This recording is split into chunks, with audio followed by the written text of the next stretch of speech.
زما نوم شیرزمین دی، د معیار اوسېدونکی یم.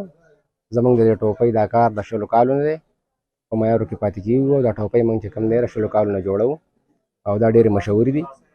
خال رباط ټوپۍ هم دي، خو زموږ د معیارو ټوپۍ ماشاءالله ډېر زیاتې مشهورې دي او نورو ځایونو ته هم ځي.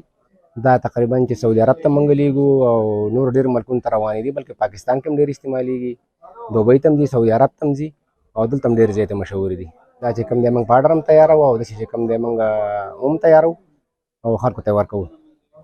په دې کې چې د 400 نه واله 500 نه واله تقریبا د 1200 پورې 1400 پورې 1400 پورې پکې ټوپۍ تیارېږي او په دې کې زنانه چې کوم دی کورونو کې لګیا دي، د هغوی هم پکې کار برابر دی، د هغوی معیشت او چې کوم دی هم په دې باندې دی برابر دی چې کوم دی ځان له څه خرچه مرچه پې لکه د هغوی برابرېږي په روزګار دي. په دې کې تقریبا د ورکوټي ماشین کاروي او د لاسو کار په دې کې مکس کار راځي، خو زیات تر کار چې کوم دی په دې کې د لاسو.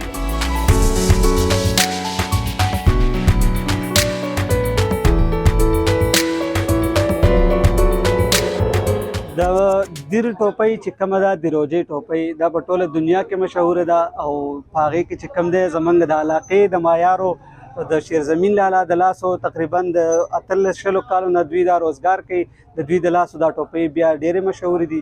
دا د دې ځای نه سعودي عرب ته، دوبۍ ته، عمان ته، قطر ته، دغه ملکونو ته، بار ملکونو ته او د پاکستان مختلف ښارونو ته چې کوم دی د دې ځای نه لیږلی کېږي او خلک یې په ډېر شوق او په خوښۍ سره اخلي. دا سپینه ټوپۍ صرف سپینه ټوپۍ نه، دا د پوره دیر ثقافت دی.